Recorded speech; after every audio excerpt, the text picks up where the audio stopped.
هل من ناصر ينصرنا هل من ناصر ينصرنا هل من ناصر ينصرنا یا زینب یا زینب یا زینب یا زینب لبیک یا زینب لبیک یا زینب محمد وعلى آله الطيبين الطاهرين المعصومين المظلومين ولعنة الله على أعدائهم أجمعين أما بعد فقد قال الله تبارك وتعالى في قرآنه المجيد وهو أصدق القائلين وقوله الحق بسم الله الرحمن الرحيم وقضى ربك ألا تعبدوا إلا إياه وبالوالدين إحسانا صلوات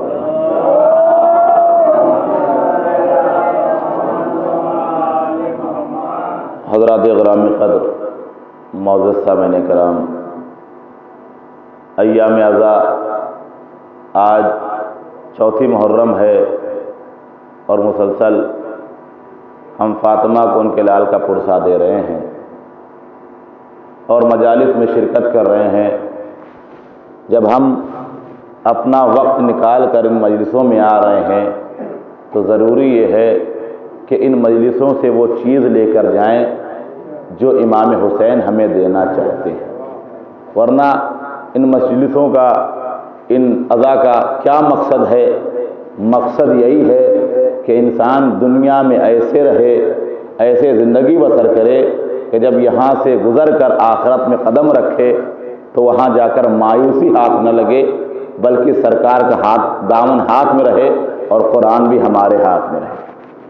آج میں نے جس آیہ کریمہ کو عنوان کے طور پر پیش کیا وَقَضَىٰ رَبُّكَ أَلَّا تَعْبُدُوا إِلَّا إِيَّاهُ، کہ دیکھو تمہارے رب کا یہ فیصلہ ہے کہ اس کے علاوہ کسی اور کی عبادت نہ کرو، وَبِالْوَالِدَيْنِ إِحْسَانًا، اور اپنے والدین کے ساتھ احسان کرو۔ انشاءاللہ عظمت والدین، اور یہ ضروری ہے آج کے سماج میں، معاشرے میں، کہ انسان سمجھے کہ والد کون ہیں، والدہ کون ہیں اور ان کی عظمت و منزلت کیا ہے، کیونکہ پروردگار نے قرآن مجید میں جہاں جہاں اپنی عبادت کا تذکرہ کیا ہے فوراً ہی وہاں کہا وَبِالْوَالِدَيْنِ إِحْسَانًا، اور اپنے والد کے ساتھ، والدین کے ساتھ احسان کرو۔ میرے مالک، تیری عبادت سے اور والدین کے احسان سے ربط کیا ہے، تعلق کیا ہے؟ تیری عبادت اور ہے، یہ والدین کو ساتھ میں کیوں لایا؟ عجب نہیں پروردگار آواز دے کہ میں اس لیے اپنی عبادت کے ساتھ والدین کے احسان کو لایا۔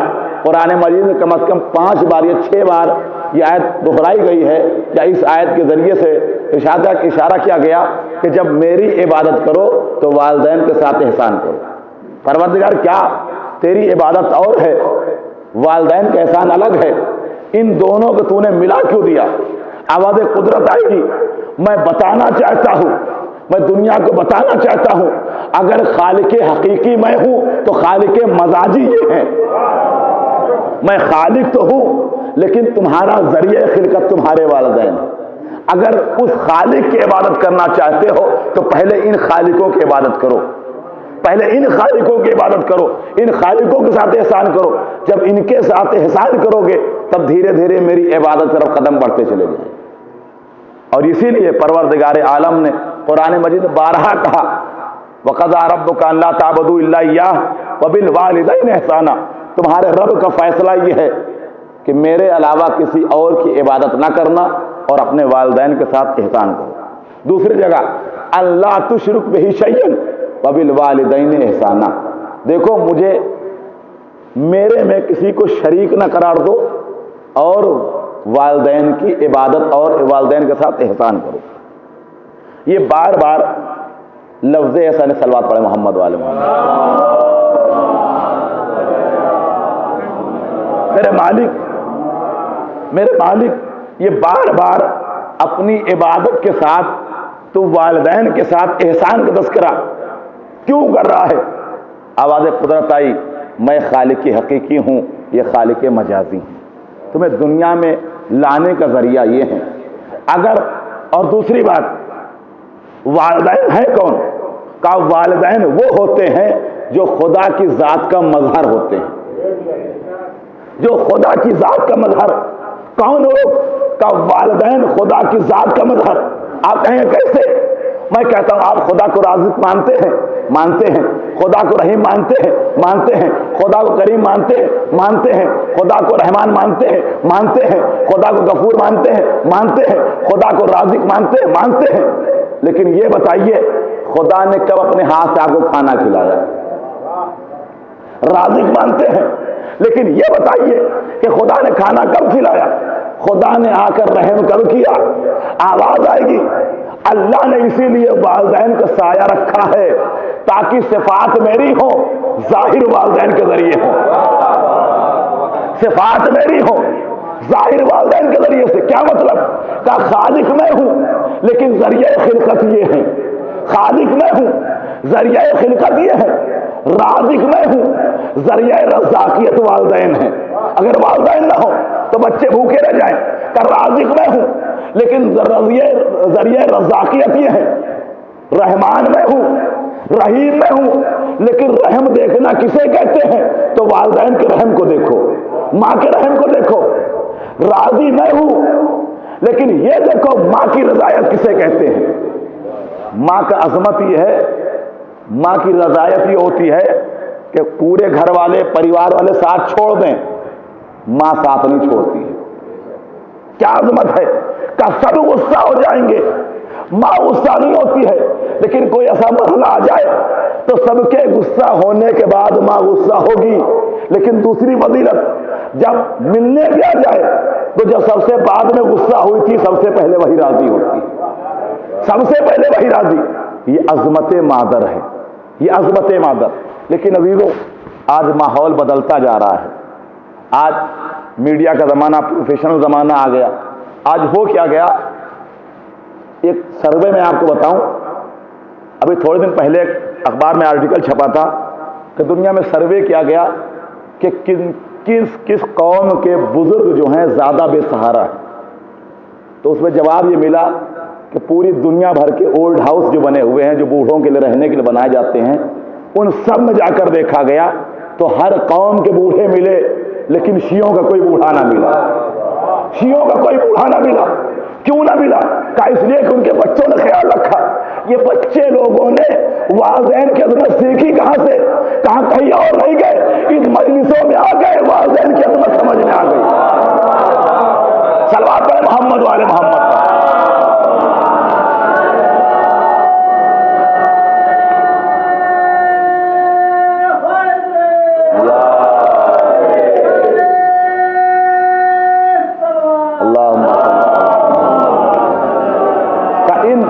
مجالس میں آ کر امام حسین کے قول پر عمل کیا کہ دیکھو والد کسے کہتے ہیں، والدہ کسے کہتے ہیں، کون ہے یہ لوگ۔ لیکن آج کیا ہوتا جا رہا معاشرے میں کہ ایک باپ اپنی بڑھاپے کے عالم میں ہو لیکن 5 بچوں کو پال کر جوان کر دیتا ہے۔ ایک باپ 5 بچے 6 بچے ہوتے ہیں، مل کر پال کر جوان کر دیتا ہے، لیکن جب وہی باپ بوڑھا ہوتا ہے تو 5 جوان بچے مل کر باپ کو نہیں پال سکتے۔ حقیقت ہے، یہ حقیقت ہے یا نہیں ہے؟ آج سماج بدلتا جا رہا ہے۔ یہ کیوں بدلتا جا رہا ہے؟ ایک آدمی ہمارے چوتھے امام حضرت امام زین العابدین علیہ السلام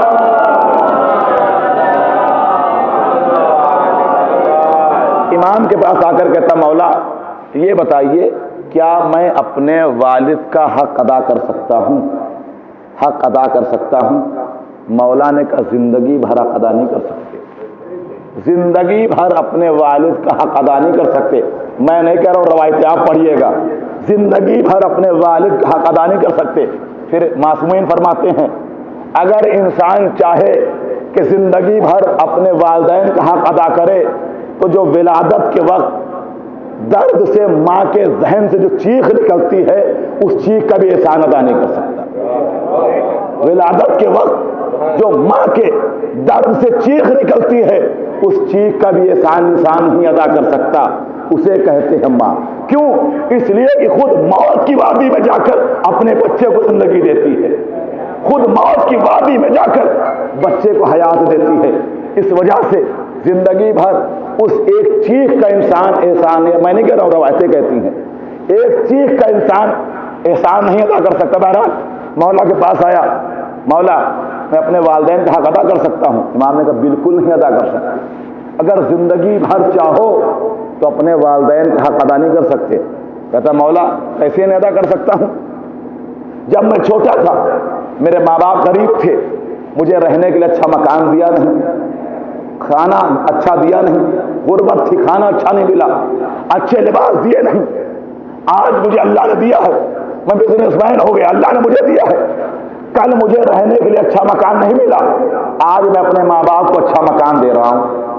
کل مجھے اچھا کھانا نہیں ملا، آج میں اپنے والدین کو اچھا کھانا دے رہا ہوں۔ کل مجھے اچھا لباس نہیں ملا، آج میں اچھا لباس دے رہا ہوں۔ اب تو میں نے حق ادا کر دیا۔ غور کریے گا، ہماری نیت میں اور والدین کی نیت میں فرق ہے، ہماری اور والدین کی نیت میں فرق ہے۔ امام کہتے نہیں ادا کر سکتے۔ کہتا مولا کیسے نہیں؟ مجھے اچھا مکان نہیں دیا، میں اچھا مکان دے رہا ہوں۔ مجھے اچھا کھانا نہیں دیا، میں اچھا کھانا دیتا ہوں۔ مجھے اچھا لباس نہیں دیا، لیکن میں اچھا لباس دے رہا ہوں۔ ایک مرتبہ میرا مولا کہتا ہے بے شک تم دے رہے ہو، اچھا مکان تم دے رہے ہو، اچھے لباس تم دے رہے ہو، اچھا کھانا تم کھلا رہے ہو، لیکن یاد رکھو تمہاری اور ان کی نیتوں میں فرق ہے، تمہاری اور ان کی نیتوں میں فرق ہے۔ کہ مولا کیا فرق ہے؟ کہ بے شک غربت کی وجہ سے وہ اچھا مکان نہ دے سکے، غربت کی وجہ سے اچھا کھانا نہ کھلا سکے، غربت کی وجہ سے تمہیں اچھا مکان نہ دے سکے، لیکن اتنا یاد رکھو جب تم ان کی آغوش میں آئے تو ان کی تمنا یہ تھی کہ میرا بچہ جوان ہو جائے گا، تمہاری زندگی کی دعا مانگتے تھے۔ غور کریے گا، جب تم ان کی آغوش میں آئے تمہاری دیکھ بھال کر رہے تھے، غربت کی وجہ سے کچھ دے تو نہ سکے، لیکن اس غربت کے باوجود تمہاری پرورش کر رہے تھے، تو ان کی نیت یہ تھی کہ میرا بچہ جوان ہو جائے گا، میرا بچہ بڑا ہو جائے گا، مجھے اللہ میرے بچے کو طول عمر عطا کرے۔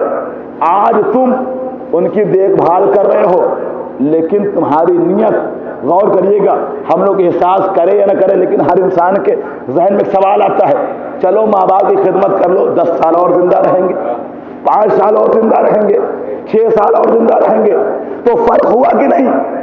ماں باپ ہماری پرورش کر رہے تھے تو ہماری زندگی کی دعا مانگ رہے تھے، ہم ان کی پرورش کرتے ہیں تو کسی نہ کسی کونے میں یہ خیال ضرور ہے 10 سال کی زندگی اور ہے، 20 سال کی زندگی اور ہے، فرق ہو گیا۔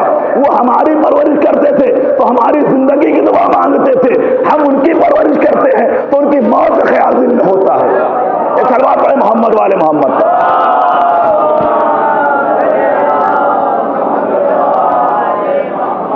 ہمارا بچپنا تھا، ہمارے والدین نے ہمیں پالا، لیکن ان کے دل میں یہ دعا تھی کہ میرا بچہ جوان ہوگا، اللہ اسے طول عمر عطا کرے گا۔